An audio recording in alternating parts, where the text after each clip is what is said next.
Are you ready to buy a beach house in North Carolina, but you're stuck between wanting to live on the Outer Banks the way it has existed for generations, or buying in a beach town designed around the way people actually live today?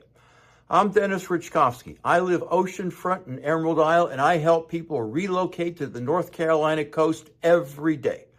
All my contact information is below, and I respond to every message. In this video, we're looking at what separates Nags Head from Emerald Isle. Let's dive in. The names alone tell you a lot about the differences between these two places. No one knows for sure where the name Nags Head came from. There are theories and folklore, but no definitive answer, which fits a place shaped more by endurance than by design. Emerald Isle is the opposite. In the early 1950s, a consultant flying over the western half of Bogue Banks saw a green forest surrounded by blue water and said, "This shall be called Emerald Isle." And that was that. Nags Head is the old soul of the Outer Banks. If places like Corolla resemble new money and Ocracoke reminds you of the eccentric hermit, Nags Head feels like the grandfather in a salt-stained ball cap, the one who has witnessed every hurricane since 1954 and is not impressed by your four-wheel drive. Nags Head isn't trying to be a resort. It's a working beach. Living there means understanding that the environment leads and daily life adapts.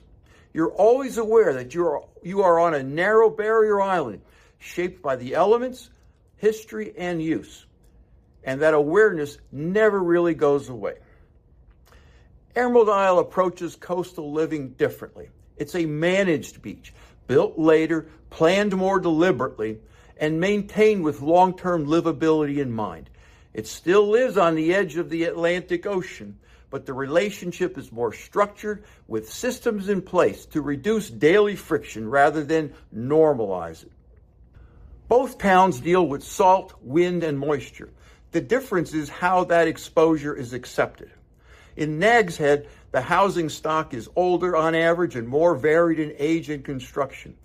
Buildings are maintained but not reset to look new every cycle. Wear becomes part of the town's texture, and the place reads as lived in rather than curated. In Emerald Isle, exposure exists just as surely, but development came later and emphasized residential living first. Much of the town's stock is newer, construction standards are more modern, and setbacks reflect the importance of the dune system. Wear still exists here, as it does everywhere on the coast, but it is less visually dominant in everyday life. How you get to a place and how you move once you're there shapes daily experience more than most people expect.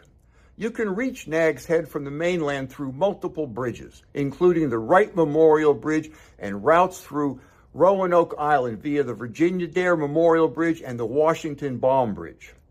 While there are several ways to arrive, once you're on Nags Head, the daily movement is constrained by two primary corridors. North Carolina Highway 12 runs along the ocean side and handles beach-oriented traffic. It is narrow, has frequent access points, and is prone to congestion. During storms, it's vulnerable to overwash, which can interrupt traffic and daily routines. U.S. Route 155, the bypass, runs inland. Designed for volume, you'll find grocery stores, schools, medical offices, government buildings, and most employment located there. Emerald Isle functions more simply. The town has two bridge access points, the Cameron-Langston Bridge on the west end and an eastern bridge at Atlantic Beach. Once in Emerald Isle, there is effectively one main artery, Emerald Drive, for all shopping, restaurants, grocery stores, and essential services. Traffic still slows in peak season, but movement is more predictable and less fragmented. In Nags Head, nature doesn't sit at the edge of town, it cuts through it. Sand movement, wind exposure, humidity, and insects are not occasional inconveniences. They're recurring conditions that residents manage by adjusting their habits, maintenance routines, and expectations as conditions demand.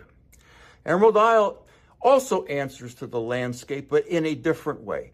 Dunes are stabilized, nourishment is routine, and interior neighborhoods are physically separated from large, mobile sand fixtures. The environment still sets limits, but those limits are anticipated and managed. In short, both terms respect nature. Nag's Head lives within it, Emerald Isle builds around it. February reveals how a town functions when nothing is performing. In Nag's Head, that quiet can feel stark. Activity drops sharply, traffic thins, and the town can feel empty. This is when that proverbial Nag's Head gray steps up front and center. There is a quiet pride in staying present through cold temperatures and sustained winds, but daily life narrows and becomes very insular. In Emerald Isle, February is quieter without feeling abandoned. Neighborhoods remain populated, routines continue, and the town retains its internal rhythm even as activity slows. The pace changes, but the structure of daily life stays intact. Both towns are quiet. One becomes sparse, the other becomes calm. That distinction matters if you're living here year-round. In Nag's Head, historic oceanside cottages handle vacation rentals and define the town's image, while soundside neighborhoods such as Nag's Head Acres and Old Nag's Head Cove support year-round residential life west of the bypass. Homes here prioritize function and adaptation. Canal access, storage, and proximity to services matter more than proximity to the beach. The pattern reflects a town that evolved through use rather than uniform planning. In Emerald Isle, there is no sharp dividing line between locals living on one side and rentals on the other. Residential neighborhoods, schools, grocery stores, and recreational access are interwoven, reinforcing continuity rather than separation. And now for my dentist fit test. Both towns live on the edge. Both deal with unpredictability. Both demand endurance. The difference is how they expect you to respond. In Nag's Head, you adapt. You accept friction as part of the bargain. The environment leads and you follow. In Emerald Isle, you design around the edge. Systems do the quiet work so daily life doesn't feel like a test. So ask yourself, do you want to adapt to unpredictability or build a life that reduces it? Do you value endurance or support systems that quietly work in the background? Do you want to live to test yourself against the edge or build a life that doesn't require constant testing? Answer these questions honestly and the right town becomes obvious. Emerald Isle works for me because it reduces daily testing while still recognizing that the ocean is in charge. If you found this helpful and you're thinking about buying or living anywhere on the North Carolina coast, I have a free resource for you. Text the word FREE to 919-308-2292 and I'll send you my book, Live Where You Vacation. It walks through the realities of coastal living so you can make smart decisions before you move.